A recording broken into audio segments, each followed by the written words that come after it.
मन शांत, विचार शांत, आंखें कोमलता से बंद। ओम ह्रीं नमो अरहंताणं। ओम ह्रीं नमो सिद्धाणं। ओम ह्रीं नमो आयर्याणं। ओम ह्रीं नमो उवच्छायाणं।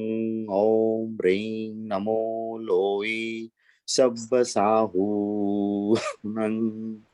एषो पंचन मुक्कारो सब्ब पावपणाशनो मंगलाणं च सव्येसिं पढमं हवै मंगलम्। पढमं हवै मंगलम्। धम्मो मंगलमुक्तिस्थम् अहिंसा संयमोत्तवो देवावितं नमन्सन्ति जस्य धम्मे संयामनो। जस्य धम्मे संयामनो। आराध्य के श्री चरणों वंदन, सदगुरु के पावन चरणों वंदन, अध्यात्म प्रेमी भाइयों बहनों।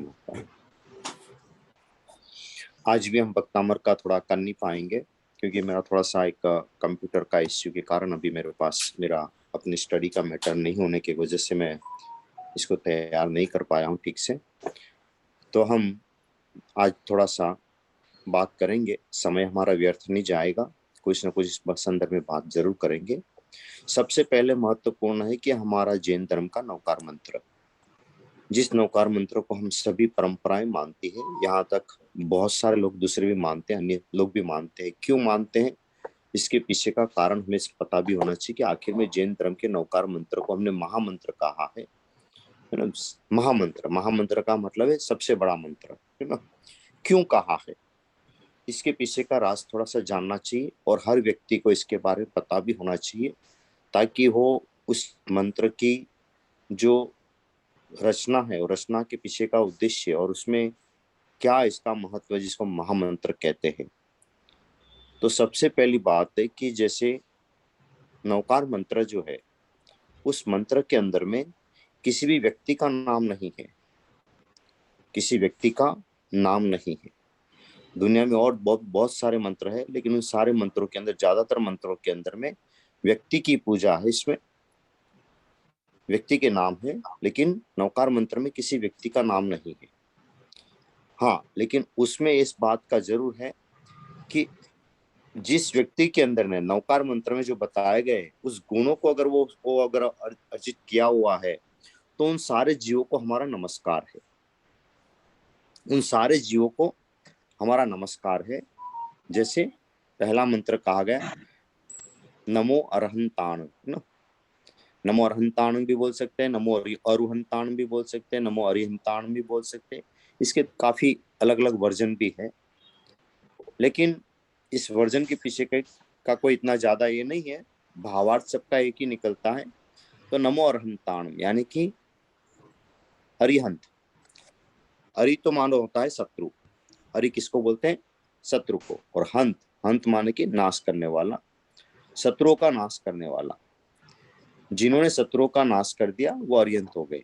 कौन से वाले शत्रु, जिन्होंने अपने भीतर के कसाइयों को यानी कि मोह को जीत लिया, या फिर कसाई भी कह सकते हैं, या राग द्वेष भी दो शब्द में कह सकते हैं, और 2 से 4 शब्द में हम क्रोध मान माया लोभ भी कह सकते हैं। और भी विस्तार करो तो इसका बहुत लंबा विस्तार हो सकता है। तो इस रूप में जिन्होंने अपने ऊपर विजय प्राप्त कर लिए, जिन्होंने मतलब यानी कि अपने भीतर के शत्रु जो है, ये हमारे शत्रु है। शत्रु क्यों माना गया है इसको, क्योंकि ये हमारे जीवन का घात करते हैं, हमारे जीवन को नुकसान पहुंचाते हैं। जो हमारा नहीं है, ये सारी चीजें हमारी नहीं है। हमारा भीतर का जो है वो क्या है, सतचित आनंद, सतचित आनंद स्वरूप जिसको हम कहते हैं, या अपना ज्ञान दर्शन चरित्र स्वरूप। तो ये हमारा मूल है। उसमें हमें जाने में ये हमारे इसके घात कर देता है, उसका नुकसान करता है और उस तरफ हमें जाने नहीं देता है। तो जिन्होंने इसको पा लिया वो धन्य है। क्यों, क्योंकि ये सी साधना करना मुश्किल है। संसार में विजय पाना, संसारिक काम करने वाले तो बहुत सारे मिल जाएंगे ऐसे, लेकिन जो अपने ऊपर विजय प्राप्त कर ले, ऐसे लोग बहुत बिरले मिलते हैं। तो वो बिरले लोग जो होते हैं, उन्हीं को हम यहाँ पर स्थान दे रहे हैं कि जिन्होंने इस कैटेगरी यानी कि इस योग्यता को प्राप्त कर लिया है, वो सारे अरिहंत को या अरहंताणम को। अरहंताणम का मतलब ये है जिसने अपनी योग्यता को प्राप्त कर लिया। वहां योग्यता है ना, अरिहंत में क्या है कि शत्रु को नाश करने वाला बात है। तो दोनों शब्दों का भावार्थ आखिर में एक ही निकलता है। तो जिन्होंने इस पर प्राप्त कर लिया है उस अरिहंत को नमस्कार। वो फिर चाहे कोई भी हो इस कैटेगरी में, उन सभी अरिहंतों को मेरा नमस्कार। दूसरे में नमो सिद्धाण, जो सिद्ध में चले गए, मोक्ष को प्राप्त करे, यानी कि जिन्होंने अपने जन्म मरण के चक्र को खत्म कर दिया। अरिहंत तो फिर भी मौजूद होते हैं। अरिहंत मौजूद क्यों होते हैं? क्योंकि उनका शरीर है, आयुष्य जब तक है, उसको वेदनाएं हैं, तब तक तो रहेगा। बाकी आयुष्य जैसे खत्म हुआ तो वो भी मोक्ष में चले जाएंगे, क्योंकि उनका वो तो फिक्स हो गया कि उनको अब इसी भव में जाना है। लेकिन अरिहंत होते वो शरीर में होते, शरीरधारी होते उस समय, लेकिन जैसे ही उनका भी आयुष्य खत्म होता है तो क्या होते हैं, संसार से फिर मुक्त हो जाते हैं। तो जो मुक्त में चले जाते हैं उसको दूसरे नंबर पे दिया है नमो सिद्धाणम। अरिहंत को पहला स्थान दिया है, सिद्ध को दूसरा दिया है। क्यों? जबकि हमारा लक्ष्य सिद्ध बनने का, तो सिद्ध को पहले देना चाहिए, लेकिन अरिहंत को पहले दिया है और सिद्ध को बाद में दिया है। क्यों? क्योंकि अरिहंत तो सिद्ध का मार्ग बताते हैं, तो इसलिए अरिहंत को पहले स्थान पे रखा है कि अरिहंत के माध्यम से पता चलता है कि हमें आखिर में सिद्ध को भी प्राप्त करना है। तो दूसरे में नमो सिद्धाणम, यानी कि जो सिद्ध में चले गए, जो सिद्धि को प्राप्त कर चुके, यानी कि मोक्ष को प्राप्त कर चुके हैं। आवाज किसी की आ रही, बंद करवा दीजिए कोई सेकंड। तो वो जो प्राप्त कर लिया है उन सभी जीवों को मेरा नमस्कार। वो चाहे कितने ही हो, कोई भी हो, कहीं से भी हो, उन सारे जीवों को मेरा नमस्कार। यानी कि जीवों को है, किसी व्यक्ति को नहीं है। उस क्वालिटी को प्राप्त कर लेता है, यानी कि जो जन्म मरण के चक्र से छूट जाता है, सारे ही कर्म को नष्ट कर देता है, जिसको हम ज्ञानावर्णीय, दर्शनावर्णीय, वेदनीय, मोहनीय, आयुष्य, नाम, गोत्र, अंतराय, ये जितने भी जो कर्म कहते हैं, उन सारे के ऊपर जिसने क्या कर दिया है, सबको खत्म कर चुके हैं, उनको नमस्कार। वो सिद्ध में चले गए। ये सिद्ध तो हमारे काम नहीं आते, फिर इसको वंदना करने का क्या मतलब है? सिद्ध तो हमारे कोई काम में आते नहीं है, ना हमें कोई उपदेश देते, ना कोई हमारी बात सुनने को आते। वो तो चले गए, मोक्ष में चले गए, चले गए, वो तो हमारे कोई काम में ही नहीं आते। लेकिन हम उसको वंदना क्यों करें? तो वंदना करने का सबसे बड़ा ध्येय है, क्योंकि आप और हम जो भी मेरे से मुंह से भी जो सुन रहे हो, जितने भी लोग सुन भी रहे, आखिर में सुन रहे हैं, तो आपको पता होना चाहिए कि आप अभी क्यों सुन रहे हो, आपके सुनने पीछे का कारण क्या है। आपके सुनने पीछे का कारण ये है कि आपको किसी न किसी सिद्ध का बहुत बड़ा उपकार है जो आप आज सुन रहे हो। अगर वो स्थान छोड़ के यहाँ से गए ही नहीं होते तो क्या हम आते यहाँ पर? हम आते नहीं। तो हम जो इसका बहुत बड़ा उपकार है हमारे पर, किसी न किसी एक सिद्ध का उपकार हमारे ऊपर है, किसी न किसी एक सिद्ध का, जो यहाँ से मोक्ष में गया और उसकी जगह पर हम यहाँ पर इस व्यवहार राशि में आए। क्योंकि निगोद के जीव अनंत होते हैं और मोक्ष के सिद्ध के जीव जो है अनंत होते हैं। बाकी के बीच के तो व्यवहार राशि के जो होते हैं वो फिक्स होते हैं। तो हम निगोद में से जहां से कहीं से आए उस रूप में, है ना, तो वो कब आया, हमारे को आने का अवसर कब मिला? हमारे को आने का अवसर तब मिला जब एक जीव यहां से कहाँ गया, मोक्ष में गया। तो किसी न किसी सिद्ध का हमारे ऊपर उपकार है, हम जानते नहीं है, चाहे वो कितने जन्म पहले किया होगा, गए होंगे, क्या होगा, जिसकी जगह पर हम इसमें आए हैं, तो हमारे पर उपकार है। तो हमारा भी इस उपकार को चुकाने का एक दायित्व तो बनता है कि हमें भी कहाँ पहुंचना है, हम भी इस मोक्ष में सिद्ध में पहुंचेंगे, तभी हमारा वो उपकार का ऋण उतरेगा और दूसरा जीव इसकी जगह पर यहाँ आएगा। तो इसलिए नमो सिद्धाणम, सिद्ध को नमस्कार मेरा, जिन जो इस संसार से मुक्त होकर गए हैं। तीसरे में नमो आर्याण। आर्याण का मतलब है आचार्य को। आचार्य यानी कि गुरु जिसको हम कहते हैं, उन सभी गुरुओं को नमस्कार, जो कंचन कामिनी के त्यागी हो, कंचन और कामिनी के त्यागी हो, जिसको किसी प्रकार का आग्रह ना हो, और जो संसार से सबको तैरने का मार्ग दिखाता हो, जो संसार में सबको तैरने का यानी कि तिन्नाणम तारण का मार्ग दिखाता हो, वो भी कोई संप्रदाय का नहीं, किसी का नहीं, बस केवल आत्म कल्याण का मार्ग बताता हो, तिन्नानम तारम का, उस गुरु को मेरा नमस्कार। इसलिए इसको अब हम गुरु की जगह और हम कहते हैं कि सदगुरु को नमस्कार मेरा। क्यों? क्योंकि गुरु तो बहुत हो गए, इतने सारे हो गए अभी आजकल के वो जमाने में। तो हमारा वत्सप बाबा भी गुरु कहलाता है आजकल। तो उसको तो नमस्कार नहीं कर सकते ना, कि उसके पास वो जो गुरु की जो कैटेगरी है, गुण जो है वो उसमें है नहीं। आर्यन के 12 गुण होते हैं, सिद्ध के 8 गुण होते हैं, आचार्य के 36 गुण होते हैं। तो उस कैटेगरी में वो आता तो नहीं है, लेकिन फिर भी ये आजकल ऐसे गुरु भी बन गए, टीवी वाले गुरु भी बहुत हो गए, न जाने बड़े बड़े आश्रम वाले गुरु भी बहुत हो गए। तो इसलिए यहाँ पर शब्द जोड़ा कि अब सदगुरु को नमस्कार। जो सदगुरु का मतलब है जो केवल सदमार्ग पर चलता हो, स्वयं सदमार्ग पर चलता भी हो, दूसरों को चलाता हो, सद आचरण भी करता हो, जो कंचन और कामिनी का त्यागी हो, जो अपनी बातों का आग्रह न रखता हो और आत्म कल्याण की बात करता हो। सबसे बड़ी बात क्या है? केवल आत्म कल्याण की बात जो करने वाला है, उस गुरु को मेरा नमस्कार, जिसको हम आचार्य कहते हैं, आयरियाण न नमो उज्जायन। वो उज्जायन गुरु से थोड़ी सी नीचे की कैटेगरी होती है, जो धर्म शास्त्रों का अध्ययन करते हैं और दूसरों को भी करवाते हैं। तो उसके 25 गुण होते हैं, आर्यन के 12 गुण होते हैं, सिद्ध के 8 गुण होते हैं, आचार्य के 36 गुण होते हैं, और उपाध्याय के यानी कि वज्जायन के कितने हैं? 25 गुण होते हैं। गुणों की गिनती करना है ना, काम आएगा आपको। तो ये गुणों के द्वारा एक मापदंड इसके कि इसमें कौन कौन से गुण होते हैं। तो धर्म शास्त्र का अध्ययन करते कराते हैं ना, तो उसमें उसके गुण माने गए। तो और लास्ट में जो है नमो लोय सब साहनम। इस लोक के, लोय का मतलब क्या होता है? इस लोक यानी कि संसार के सब साहुनम, सर्व साधुओं को मेरा नमस्कार। संसार के सभी साधुओं को नमस्कार, जो 5 महाव्रत की अनुपालना करते हो। 5 महाव्रत, 5 समिति और 3 गुप्ती, इसकी आराधना करने वाला जो होता है वो रियल में साधु कहा जाता है। 5 महाव्रत, 5 समिति, यू नो, क्रिया समिति, भाषा समिति, स्नान समिति, आदान निक्षेप समिति, ये, और उसके साथ में 3 गुप्ती, मनुगुप्ती, वचन गुप्ती, काय गुप्ती। ये 3 का ज्यादा, ये मतलब 13 चीजों का जो अभ्यास करने वाला हो, उसमें चलने रत रहने वाला हो, उन साधु को मेरा नमस्कार। तो उन सभी को, तो इसमें किसी व्यक्ति का नाम नहीं है, व्यक्ति का नाम नहीं है, लेकिन किस क्या है, तो किसको हम नमस्कार कर रहे हैं? उसकी गुणों को, उसकी क्वालिटी को नमस्कार कर रहे हैं।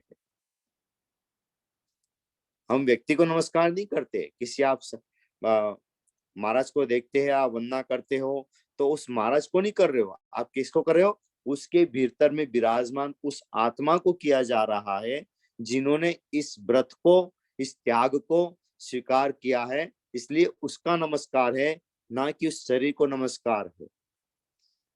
शरीर तो यहाँ रह जाता है, लेकिन हम उस आत्मा को नमस्कार करते हैं जो इसने इस गुण को धारण किया है।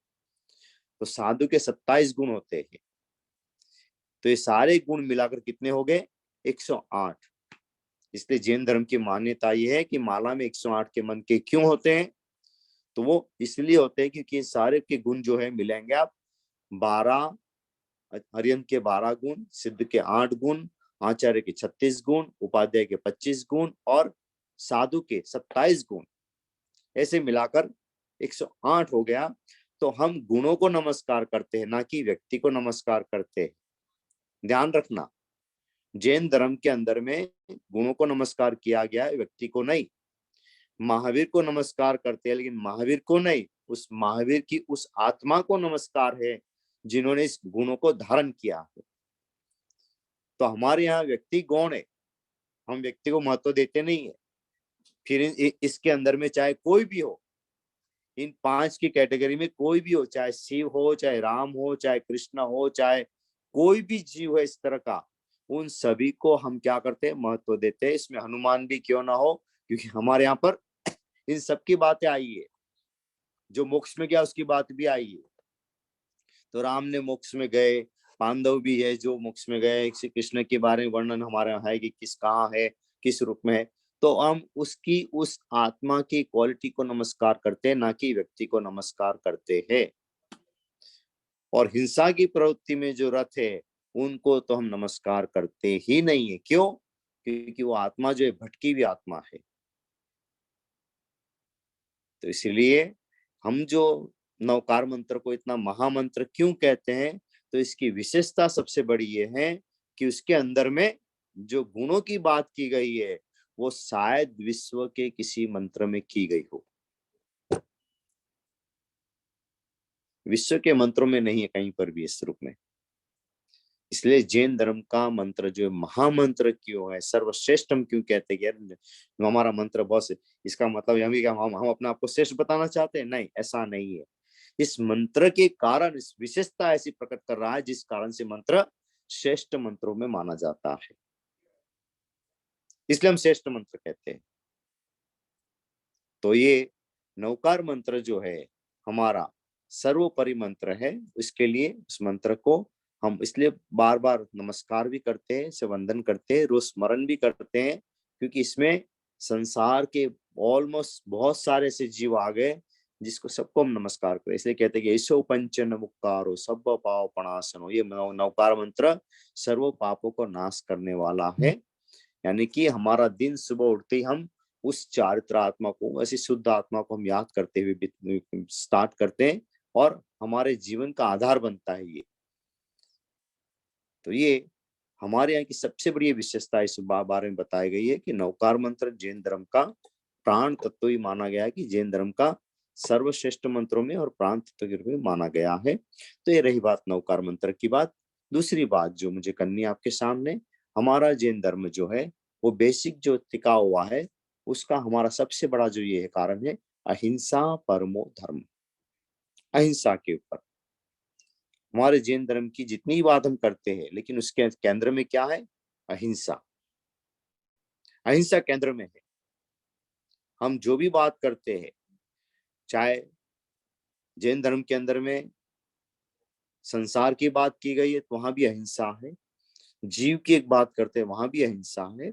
हर तरह की बातों के अंदर में अहिंसा की स्थापना हमने पहले की है और उसी बेस पर आज जैन धर्म हमारा चल रहा है। इतने सालों के बाद भी उसी बेस पर ही चल रहा है, ना हमने उसके अंदर में रिलैक्सेशन नहीं लिया है।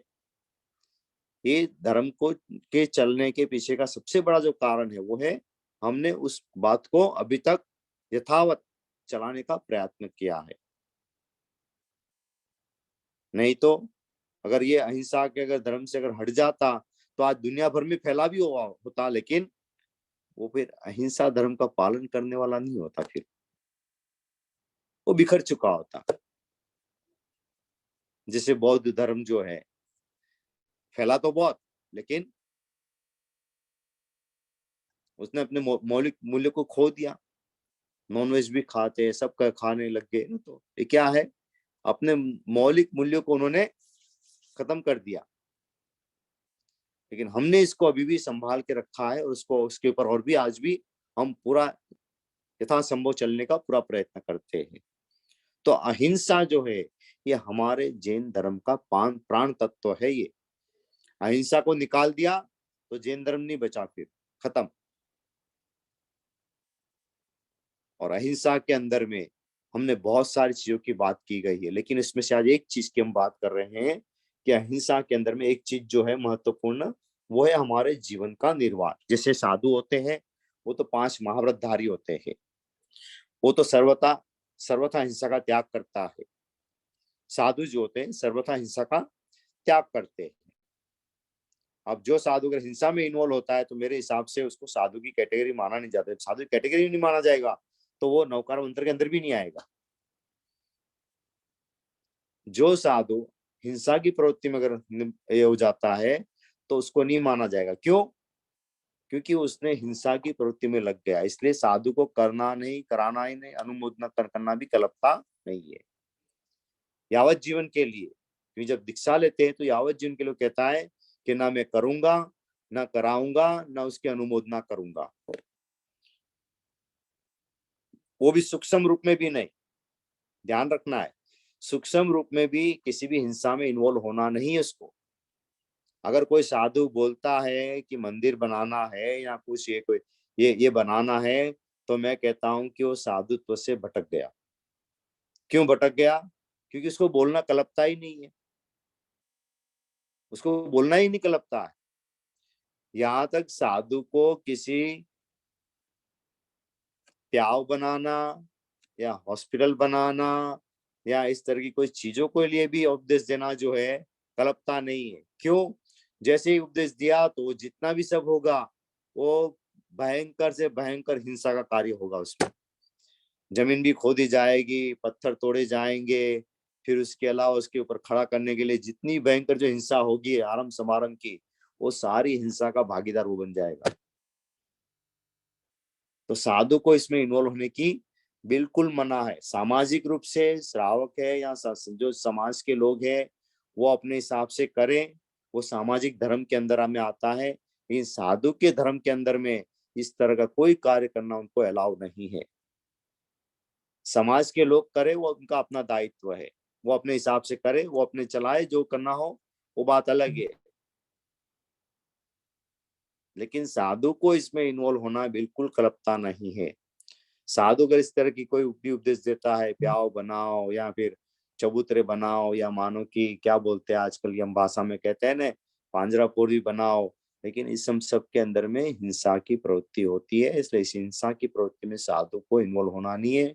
सामाजिक रूप में सामाजिक कार्य की दृष्टि से समाज के लोग करें तो वो दिक्कत नहीं है, क्योंकि वो एक अनुकंपा का काम होता है। लेकिन वो सामाजिक धर्म के अंदर आता है, आत्मिक धर्म के साथ उसको जोड़ना सर्वथा गलत हो जाएगा। तो अहिंसा जो है ये हमारे जैन धर्म का प्राण तत्व है। अहिंसा, और कितनी कैसी अहिंसा, बड़ी सूक्ष्म अहिंसा की बात की गई है। किसी को मारना नहीं, किसी को सताना नहीं, यही नहीं कहते। हमारे यहाँ तो कहते हैं शरीर से भी नहीं करना है, वचन से भी नहीं करना है। वचन से भी किसी को शब्द ऐसा नहीं बोलना है जिससे किसी की भावना दुबा जाए, और मन से भी नहीं करना है। बैठे बैठे मन से भी किसी के बारे में दिमाग के अंदर में क्या नहीं सोचना है, हिंसा के बारे में सोचना नहीं है। इतनी सूक्ष्म की बात की गई है। और फिर तो शारीरिक रूप से भी है, मानसिक रूप से भी है, और वाचिक रूप से भी है। तीनों तरह की हिंसा नहीं कर सकते। तो फिर तो गृहस्थ का जो जीवन जो है, तो गृहस्थ का जीवन तो बिना हिंसा के तो चलता ही नहीं है। गृहस्थ का जीवन जो है, साधु तो अपना जीवन चला रहे, चलो अहिंसा, लेकिन साधु का जीवन भी डिपेंड तो होता है श्रावक के ऊपर में। लेकिन वो श्रावक भी जो है वो बिना हिंसा के अपना जीवन का निर्वाह नहीं कर सकता है। क्यों? क्योंकि वो जहां कहीं पर भी खाना बनाएगा तो अग्नि प्रगटाएगा, अग्नि प्रगटाएगा तो क्या होगा? अग्निकाय के जीवों की हिंसा होगी, अग्निकाय के जीवों की हिंसा होगी।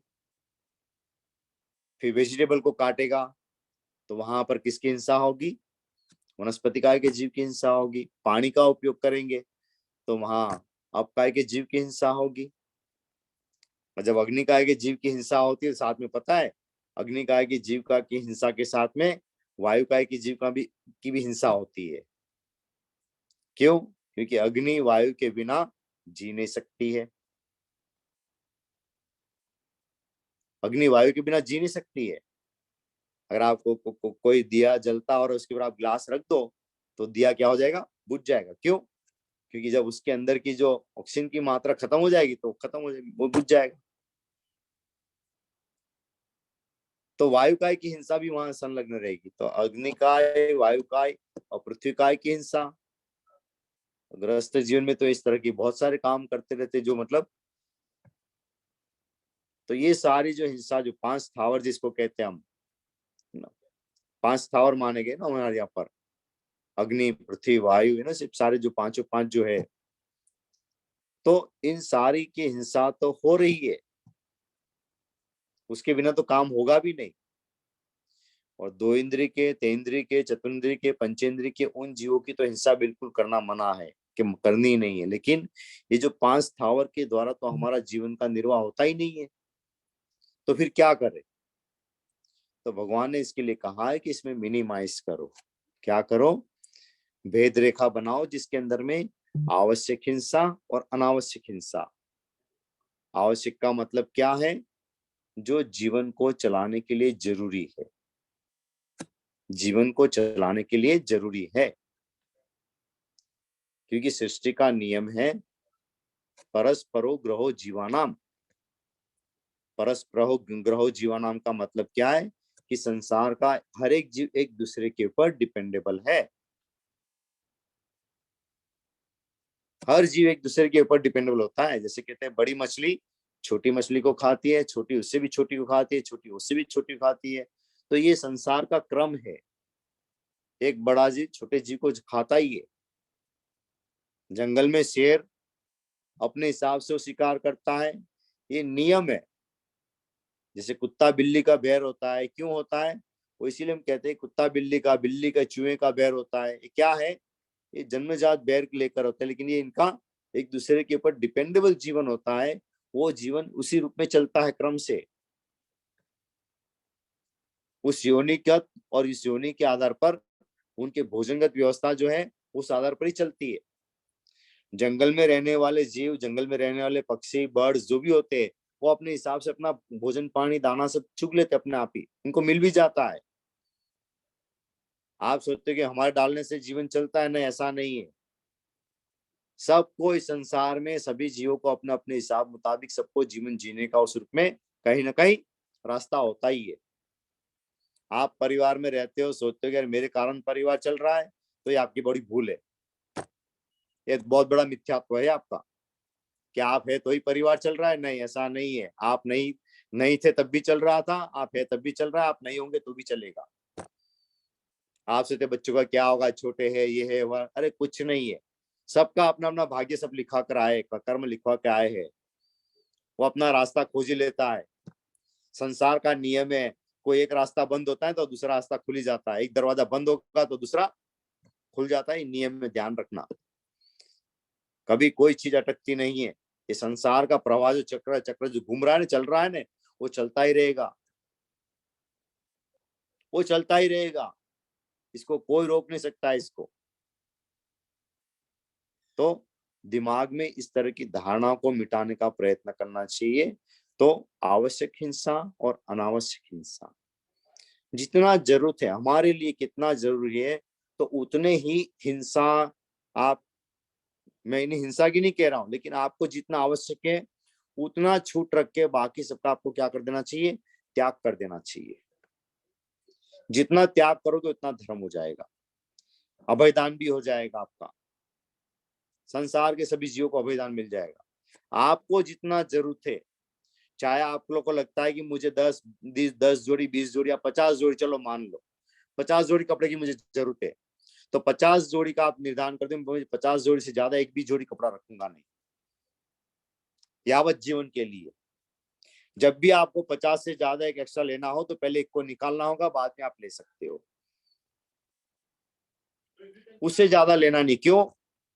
इससे आपके लिमिटेशन 50 की हो गई। संसार भर के जितने भी कपड़े बन रहे हैं, जितना भी फैक्ट्री में बन रहा है, जो भी कुछ हो रहा है, उन सारे कपड़ों से आपका कोई नाता नहीं। आप उस सबको अभयदान, क्योंकि कोई भी जो चीज बनती है उसमें हिंसा सर्वोपरि होती है। बिना हिंसा के कोई कार्य होता नहीं है। तो चाहे आप 50 का रख दो, आपके पास 25 जोड़ी हो, फिर भी 25 से काम चलता हो, लेकिन आप चाह रहे हो, मैं कह रहा हूँ 50 का अनुबंध कर लो कि 50 से ज्यादा मुझे रखना नहीं है। आपको लगता है कि चलो मैं 5 करोड़ का अपना निर्धारण कर लूँ, 5 करोड़ से ज्यादा रुपया मेरे पास अगर हो तो मुझे रखना नहीं है। चाहे आप आपके आपकी कैपेसिटी 1 करोड़ की भी क्यों ना हो, लेकिन आप चाहे, मैं कहता हूँ 5 करोड़ का रख लो, चलो आप रख लो, और बाकी सब पैसे मुझे मुझे कोई अधिकार नहीं है। आप संकल्प ले लो, देखो क्या करिश्मा होता है। मैं आपको अभी तो ये बताने वाली चीज नहीं है। कभी आप धार के संकल्प ले देख लो, आपको देखो क्या होता है। मैं फिर आपको जब समय आएगा तब कभी आप मेरे को याद कर लोगे। फिर संकल्प की वो ताकत है ना, त्याग की ऐसी ताकत है कि आप कभी सोचा भी नहीं, कल्पना भी नहीं की होगी, ऐसा हो जाता है जीवन के अंदर में। मैंने देखा, अपनी आंखों से देखा है। एक जमाने मेरे सामने लोगों ने कई लोगों ने लिया हुआ है, 1-1 करोड़ का लिया हुआ है। और आज आज आज से 20 साल पहले आपको पता नहीं 1 करोड़ की वैल्यू कैसी होती थी, कैसी वैल्यू होती थी। आज वो 1 करोड़ के नहीं 100 करोड़ के आसामी हो गया। अब क्या करे, 1 करोड़ का तो ले लिया संकल्प, वो निभा रहे अपने जीवन में। वो कहते हैं सब बच्चे बच्चे जो संभाले संभाले, मेरा तो अपना 1 करोड़ से ज्यादा का कोई त्याग है, सब मैंने छोड़ दिया मैंने। अब जो ये भी फिर आपकी कसौटी है बहुत बड़ी, आपका त्याग की कसौटी होती है कि चलो अब देखो आपने त्याग तो लिया, अब देखते हैं। देखो आप लेके देखो 5 करोड़ की कर दो और फिर देखो आपके देखो जीवन में क्या होता है। देखो आपके सामने ऐसी घटनाएं घटित होगी कि आपका टेम्पटेशन देखो कि फिर कंट्रोल आपका कितना है वो भी पता चल जाएगा। तो आप ले लो। मैं तो कहता हूँ आपको 1 मकान 2 मकान जितना भी रखना इसके छूट रखे, बाकी त्याग कर दो। त्याग लेना सबसे बड़ी बात है। श्रावक बनना है, श्रावक की कड़ी में आपको आना है तो आपको त्याग ले लेना चाहिए। इसको आवश्यकता में मानकर बाकी सबका त्याग कर दो। तो भगवान महावीर स्वामी ने कहा कि आप अपने आप को मिनिमाइज करो, जितना भी हो हिंसा में इन्वॉल्व मत हो। नहीं तो आपका अगर कोई त्याग नहीं लिया है, आपसे जो मेरे तो मकान में रहता हूं तो मुझे क्या त्याग लेना है, लेकिन नहीं, इस मकान को लेकर आपको त्याग लेना चाहिए, क्योंकि दुनिया भर में जो मकान बन रहे हैं उसकी हिंसा भी आपको लग रही है। जैन धर्म का मैथमेटिक्स गणित बहुत बड़ा विचित्र है बड़ा। आप कहते हो हमें क्या लेना देना नहीं, लेकिन आप लेना देना है आपको। आप कहते हैं मांस नहीं खाता हूं तो मुझे क्या जरूरत है, लेकिन नहीं, त्याग लेना जरूरी कि मैं मांस नहीं खाऊंगा। क्यों? मांस नहीं खाने का त्याग लेने से आप उस सारे जीवों को अभय दान दे देते हो। पंचेंद्रिय का जो मांस जितना भी कट रहा है, जो भी कुछ हो रहा है जहां कहीं पर भी, उससे आप बच गए। आपने अगर त्याग नहीं लिया है, आप खुले हैं। वो जो हिंसा हो रही है उसका आप भागीदार बन रहे हो, उसमें आपका हिस्सेदारी हो रही है इसमें भी। तो त्याग लेना जरूरी है। तो हिंसा जो है, अहिंसा की बात जो है, जैन धर्म बहुत सूक्ष्म रूप से कर रहा है। इतनी सूक्ष्म रूप से कर रहा है कि आम लोगों के लिए तो समझना ही मुश्किल है। वो आम लोगों के लिए बड़ा समझना मुश्किल है। क्यों? क्योंकि उनको कभी ऐसा संस्कार मिलते नहीं है, ना उनको सुनने में आता है, ना उसको पता चलता है। उनका तो बस दूसरे रूप में चलता है, उनका लौकिक रूप में जीवन चलता है। वो लौकिक रूप में अपना अपना जो करते हैं उसमें वो धर्म मानते हैं। वो तो यहाँ तो अलौकिक की बात हो रही है, गजब की बातें हो रही है जो सबके सोच से परे है। तो खैर, अहिंसा की बात जो है जैन धर्म की बड़ी डीप बातें है, इतनी डीप बातें है। एक चीज के ऊपर हम आने का प्रयत्न करते हैं। अहिंसा में खास करके हमारा जैन धर्म जो है आज भी वेजिटेरियन है, बड़ा सुरक्षित है। क्यों है सुरक्षित? वो सुरक्षित होने पीछे का कारण सबसे बड़ा है अहिंसा का कारण। आज दुनिया भर में आप देखो, ब्राह्मण समाज को छोड़ दो, जो जितने ब्राह्मण है ना, शर्मा त्रिवेदी द्विवेदी जो भी जो वो है, ज्यादातर मेजोरिटी सब लोग वेजिटेरियन है। दूसरे में एक खास करके गुजरात के जो वैष्णव है या फिर मानो कि स्वामीनारायण वाले जो है, वो सब वेजिटेरियन है। जैन धर्म हमारा वेजिटेरियन है। ऐसे कुछ कुछ जो है वो वेजिटेरियन में बिलीव करते। बाकी सारे तो आप देखो तो सब नॉन वेज में सब भटके पड़े हैं। सब सारे भटके पड़े, दुनिया भर के इतने सारे भटके पड़े। और एक थोड़े बहुत अभी जो विगन सोसाइटी जो आई है, उनका थोड़ा सा मान के चलो कि वो लोग थोड़े बहुत भरम तो नहीं है, लेकिन उनके अवेयरनेस है, जो विगन के नाम से उनकी अवेयरनेस है, तो उस माध्यम से वो लोग भी काफी बच रहे, क्योंकि उनके अंदर भी नॉनवेज का कंसेप्ट नहीं है। नॉनवेज का नहीं है, लेकिन ठीक है जमीकन खाते हैं, लेकिन उनको पता नहीं है कि क्यों वो खाना चाहिए नहीं खाना चाहिए। लेकिन यहाँ तक वो लोग दूध का भी त्याग करते हैं, ये तो बहुत बड़ी बात है। खैर हमारे जैन लोग तो भी करते नहीं है, लेकिन एक्चुअल में देखा जाए तो जैन वालों को भी अब दूध का त्याग करना चाहिए। भगवान के समय में तो शायद ऐसा नहीं था, लेकिन भी वर्तमान में जो स्थिति ऐसी है, तो हमें दूध भी छोड़ देना चाहिए मेरे हिसाब से तो। और आप लोग छोड़ेंगे तो हमें भी फिर वैसा ही मिलेगा, तो हम भी वैसे ही खाएंगे, क्या करेंगे। तो ये जो बातें जो है, तो आप देखोगे दुनिया भर के अंदर में तो वेजिटेरियन खाने वाले की जो संख्या जो है आपको बहुत कम विश्व में मिलेगी। लेकिन हमारा जैन धर्म का कितना प्रभाव है, आप सोचो कितना प्रभाव है। भारत की बस्ती के अंदर में 1 से 1.5% मानकर चलो, 1 से 1.5% हमारा, मुश्किल से 1 से 1.5% ध्यान रखना। अगर दुनिया भर के मिला ले तो 1 से 1.5% मानकर चलो। लेकिन कितना इम्पैक्ट है हमारा पता है आपको? आज किसी किसी फ्लाइट में चले जाओ, किसी क्रूज में चले जाओ, किसी ट्रेन में भी चले जाओ, या कहीं भी किसी शहर में भी चले जाओ, तो वहां पर लिखा होता है, बोर्ड मारा होता है ना, जैन फूड, है ना। उसमें वेजिटेरियन लिखने की जरूरत नहीं है, जैन फूड लिखा, इसका मतलब वेजिटेरियन ही है। और वेजिटेरियन में भी कौन सा वाला? वापस बिना आलू प्याज वाला। जैन फूड लिखने का मतलब ही, प्लेन में भी आप जाते हो ऑप्शन होता है, जैन फूड का ऑप्शन होता है। क्रूज में जाओ तो वहां भी ऑप्शन होता है। आप सोचो कि 1.5% की बस्ती है पूरे भारत के अंदर कैटेगरी क्या गिनती कितनी होती है, लेकिन फिर भी उस प्लेन के अंदर भी उनको ये ऑप्शन मिलता है हमारे को। आप सोचो कितना इम्पैक्ट है हमारा, वेजिटेरियन का कितना इम्पैक्ट है। जैन फूड होता है, फिर हिंदू हिंदू में वेज फूड होता है, और वेज में फिर उनकी इनकी कैटेगरी पता नहीं चलता कि वेज में क्या क्या है वो। फिर दूसरा भी लिखा है कि एक कैटेगरी और भी होती है, तो नॉन वेज का भी होता है। ऐसे आप देखो कितना इम्पैक्ट करता है। जो भी फ्लाइट इंटरनेशनल, जितनी भी फ्लाइट भारत से कनेक्टेड है, उन सारी की सारी फ्लाइटों के अंदर में आपको ये ऑप्शन मिलेगा मिलेगा मिलेगा।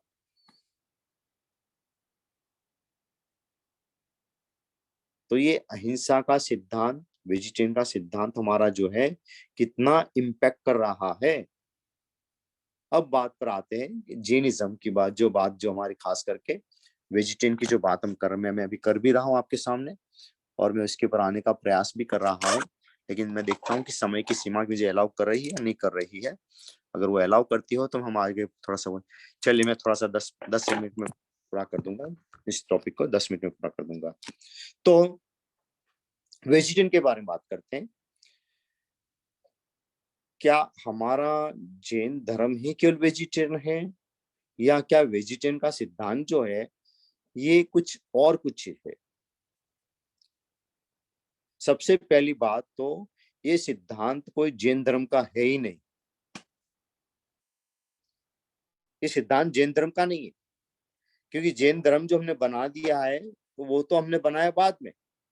और ये सिद्धांत जो वेजिटेरियन का आ रहा है, ये तो सृष्टि के आदि के समय से चल रहा है,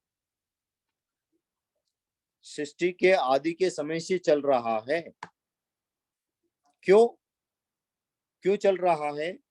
क्योंकि आप देखेंगे, जो खास करके अध्यात्म का, या जो सृष्टि का जो रचना के अंदर में देखेंगे, तो भारतवर्ष को हम जो देखते हैं, तो भारतवर्ष ऐसी जो लैंड होती है, भूमि होती है, जहां पर वेजिटेबल उगता है आसानी से, हर तरह की चीजें जो अवेलेबल होती है वहां पर। तो वहां पर नॉनवेज का कोई वहां उसमें प्रश्न ही नहीं उठता है, होता ही नहीं। और ये जो सिद्धांत है वो नेचर ऑफ लॉ है, not the by the create of the Jainism. Jainism ने कोई क्रिएट नहीं किया, ध्यान रखना। हाँ, जैनिज्म ने इसको फॉलो किया है, कंटिन्यू किया है, और उसके बाद आज भी हम इसके उसने इतने इतने इतने उतने ही खड़े हुए हैं। तो इसलिए लोगों ने कर दिया कि ये तो जैन का है। एक्चुअली में जैन का नहीं है कोई, हमने आज भी इसको फॉलो किया है। जैसे रात्रि नहीं खाने का जो सिद्धांत है, वो क्या जैन धर्म का है? ना, वो जैन धर्म का नहीं है। This is the law of nature का है तो। लेकिन जैन धर्म आज भी इसके ऊपर में स्टैंड है, आज भी स्टैंड है, कंप्लीटली स्टैंड है, कमिटेड है कि नहीं, रात को नहीं खाना है। क्यों? क्योंकि अहिंसा का सिद्धांत जो हमारा है वो इसके साथ में जुड़ जाता है, एकदम डायरेक्टली जुड़ जाता है। तो इसलिए आज भी जैन धर्म इसके ऊपर स्टैंड है। बाकी जो रात को नहीं खाना है, ये तो लॉ ऑफ नेचर है। तो लोग खाते हैं because of they misguide the law of nature, they out of the law of nature. तो जैनिज्म के अंदर में जो हम बता रहे हैं कि वेजिटेरियन जो है, तो आप सोचिए पहले तो कि वेजिटेरियन कब से चल रहा है, और नॉन वेज खाने वाले लोग कौन होते हैं। तो आप देख लो, ज्यादातर हमारे जो बर्फीले जो प्रदेश जितने भी है, चाहे साउथ के हो चाहे नॉर्थ के हो, जितने भी बर्फीले प्रदेश है, उन प्रदेशों के अंदर ही बहुत पुराने समय के अंदर में कोई वेजिटेबल होता नहीं था, ना मकान इस तरह के ढंग के होते थे। तो वही चमड़े का जानवरों के चमड़े ही पहनते थे। अब आप देखो तो पुरानी हिस्ट्री उठा के देखो, वो जानवर के चमड़े पहनते थे, उनको मारते थे, उनका मांस खाते थे, क्योंकि वो वहां वेजिटेबल को होता नहीं था, तो अपने सर्वाइव करने के लिए अपने आप को वो इसको काट जीव को काट के बर्फ के अंदर रखते थे, और फिर अपना जब समय मिला तो उसको पकड़ खाने लग गए। आप सेंट्रल लाइन में देखो, चाहे मैक्सिको से लेकर भारत का जो लाइन, जो इक्वेटर लाइन जो है, उसके ऊपर में उस समय में नॉनवेज का कोई यही नहीं था, क्योंकि वहां पर वेजिटेबल भी अच्छा होता था, हर तरह की चीजों का, और सृष्टि के आधार पर, नेचर ऑफ लॉ के आधार पर लोग जीवन जीते थे।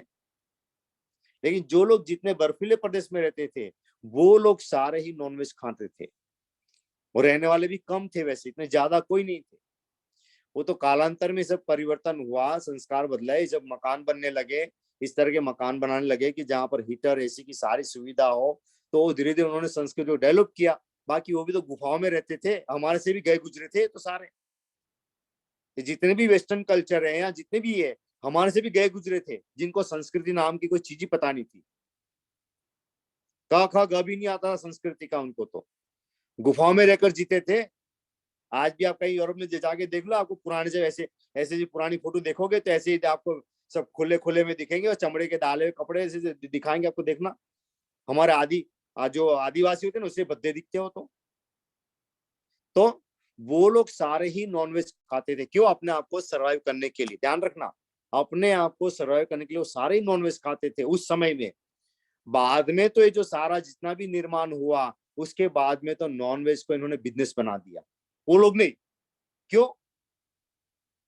उन्होंने नॉनवेज को बिजनेस बनाया। फिर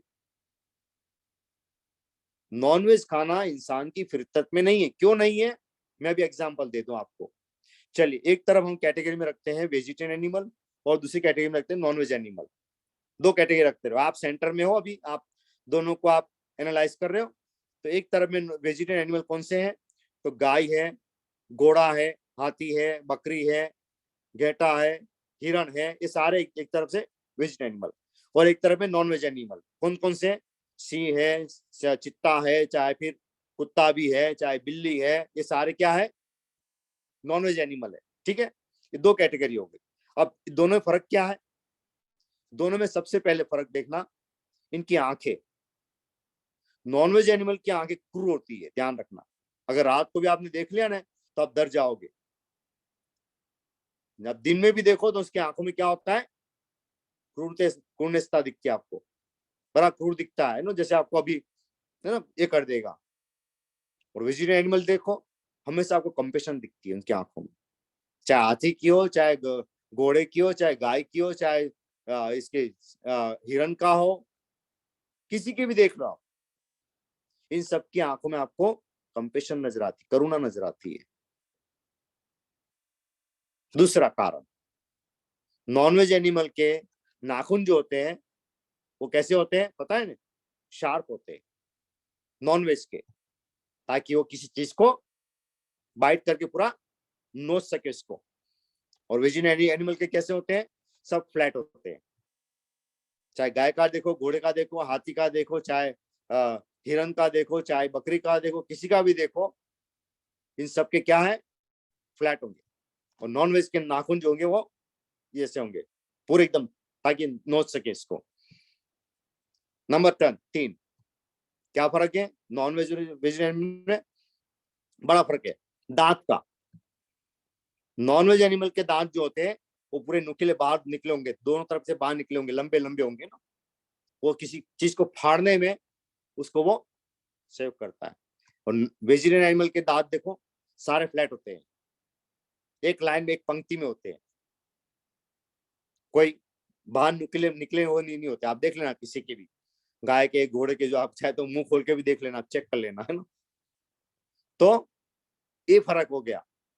नंबर 4, नॉनवेज एनिमल की इंटेस्टाइन लंबी होती है, नहीं शॉर्ट होती, सॉरी शॉर्ट होती है। और वेजिटेरियन एनिमल की इंटेस्टाइन लॉन्ग होती है, लंबी होती है, काफी लंबी होती है वो।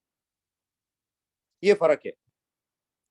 और एक फर्क है, वेजिटेरियन एनिमल को, किसी को भी आप पानी पीने के लिए डाल दो, उसके सामने पानी रख दो, और नॉनवेज के सामने पानी रख दो, लिक्विड कोई भी चीज रख दो, तो क्या करेंगे?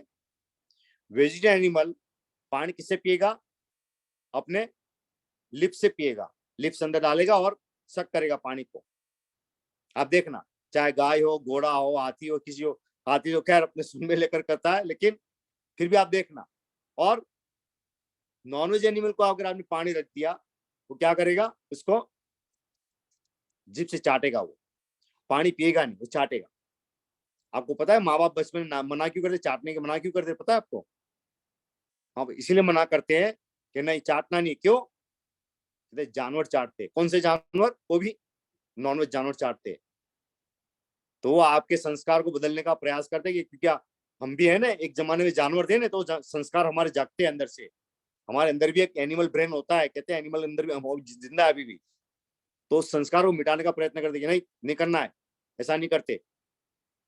फिर हमारा कहता है ले पानी पी के कर ले ना। तो पहले बचपन में रखा भी देते थे ध्यान में, छोटी सी प्लेट देते थे, पीना हो तो यूं पी।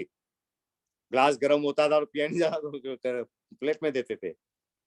तो ये जो सिम्टम्स है, ये सिम्टम्स बताता है कि नॉनवेज और वेजिटेरियन एनिमल के अंदर में क्या फर्क होता है।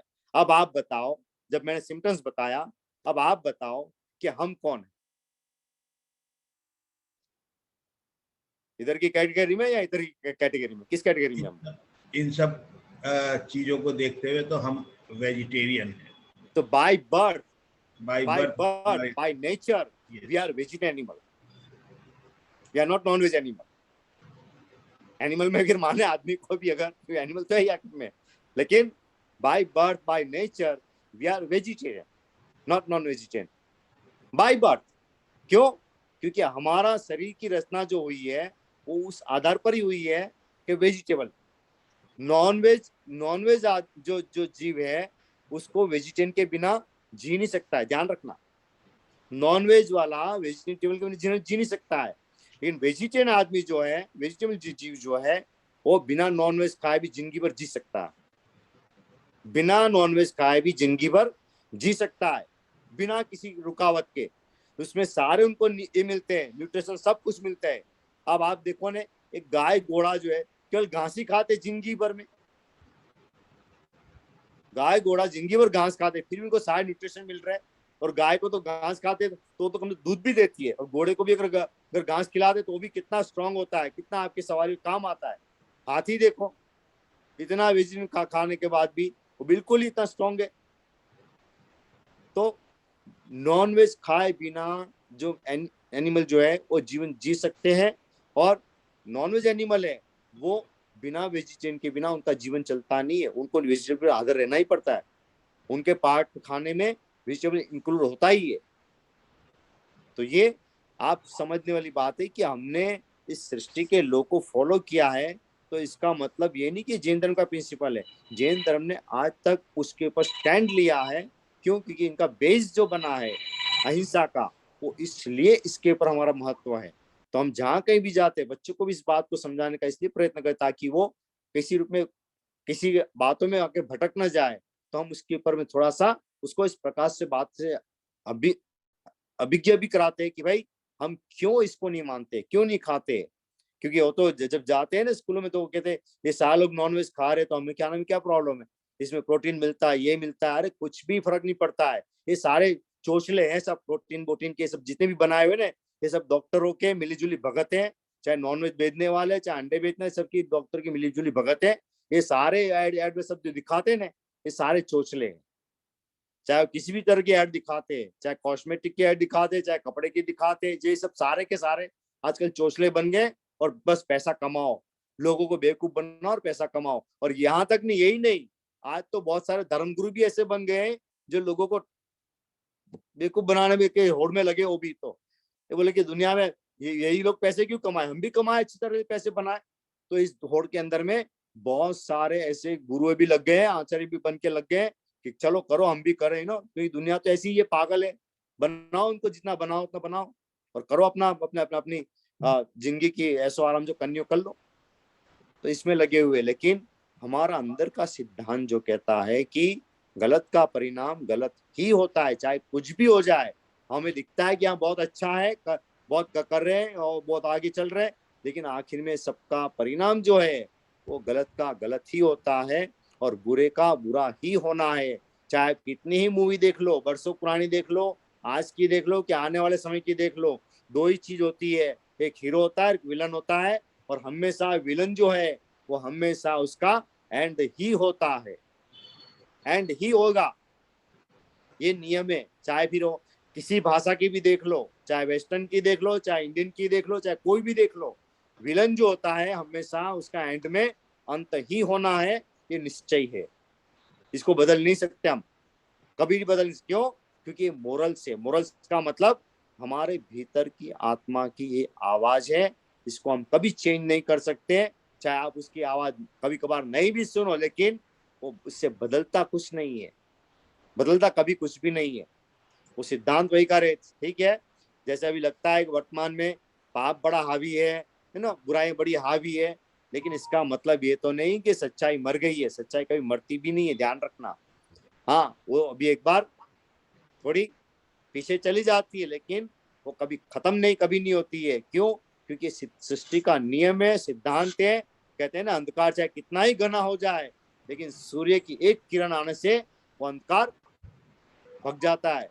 चाहे कितना ही अंधकार क्यों ना हो, सूर्य की एक किरण धरती पर पड़ने के साथ बल भला अंधकार भग जाता है। तो इसलिए ये अंधकार और प्रकाश की जो लड़ाई है, लेकिन हमें कभी प्रकाश को छोड़ना नहीं चाहिए, और अंधकार का जीवन जो है वो अंधकार का ही होता है, तो इसलिए हमें इसको महत्व देना नहीं चाहिए। तो जैन धर्म के अंदर में जिस तरह से बात कही गई नवकार मंत्र के बारे में, अहिंसा के बारे में और वेजिटेरियन के बारे में, उस बातों को हमें पूरा आत्मसात करते हुए जीवन में आगे बढ़ना चाहिए। और हमारी आसपास के माहौल में जहाँ कहीं पर भी ऐसा लगे और जो समझने के लायक लगे, समझाने के लायक लगे, तो किसी को समझाने का प्रयास भी करना चाहिए। क्योंकि क्या महत्व है, कहीं इतने सारा अज्ञानता में भटक रहे, इतने भटक रहे। मैं तो देखता हूँ बहुत साल अज्ञानता में भटक रहे, वो अपनी अपनी मस्ती में ही चलते हैं। वो सोचते हैं, अरे हम मुझे तो बहुत ज्ञान है, हमें तो मुझे तो बहुत सब पता है, मैंने उसको भी पढ़ लिया, इसको भी जान लिया, इसको। लेकिन अभी तक कुछ नहीं है, समुद्र में ड्रॉप के बराबर भी नहीं है। समुद्र ड्रॉप के बराबर भी ज्ञान नहीं, लेकिन कई लोग मान लेते हैं कि मैंने बहुत मुझे जानता हूँ। लेकिन ऐसा नहीं होता है, क्योंकि ये समुद्र है जो बहुत बड़ा है, इसको मापना आसान नहीं है। ये मापना आसान नहीं है। इसलिए हम कहते हैं कि ध्यान का प्रयोग करते रहो, ध्यान करो, क्योंकि ध्यान जो है इन सारी समस्याओं का समाधान देने वाले तो है। जितना अंदर में जाएंगे, जितने अंदर डुबकी लगाते रहेंगे, उतना ही आपका अंदर का ज्ञान जो है धीरे धीरे प्रकट होने लगेगा। आपको सब पता चलेगा क्या चीज है क्या नहीं है। चलिए, अभी की बात को विश्राम देते हैं, मुझे अगले सेशन के लिए तैयार होना है। तो दोनों हाथ जुड़े हुए, नमो अरंताणं नमो सिद्धाणं नमो आर्याणं नमो उच्चारणं नमो लोहि सभ्य साहुणं एषो पंचन मुक्कार सब पावपणाशनो मंगलानं च सभ्य सिंपटमं हवै मंगलम श्री श्री चत्तारि मंगलम अरंता मंगलम सिद्धा मंगलम साहु मंगलम केवली पनत्तो धम्मो मंगलम चत्तारि लघुतमा अरंता लघुतमा सिद्धा लघुतमा साहु लघुतमा केवली पनत्तो धम्मो लघुतमो चत्तारि शरणं पहुंचामि अरंती शरणं पहुंचामि सिद्धि शरणं पहुंचामि साहु शरणं पहुंचामि केवली पनत्तम धम्मम शरणं पहुंचामि। ये चारों ही शरणासगा और सगो कोई जे भवि प्राणी आद रक्षाय अमृत अंगूठे अमृत से लब्धि तना बंदार श्री गुरु गौतम ने समरि सदा मनवांचित फल फलदातार मंगलम भगवान वीरो मंगलम गौतमो गणि मंगलम स्तूलि भद्राद्या जैन धर्मोस्तु मंगलम सर्वमंगल मांगल्यम सर्व कल्याणकां प्रदानम सर्वधर्माणां जैनम जय शासनम जैनम जय शासन। बोलो जिन शासन देव की।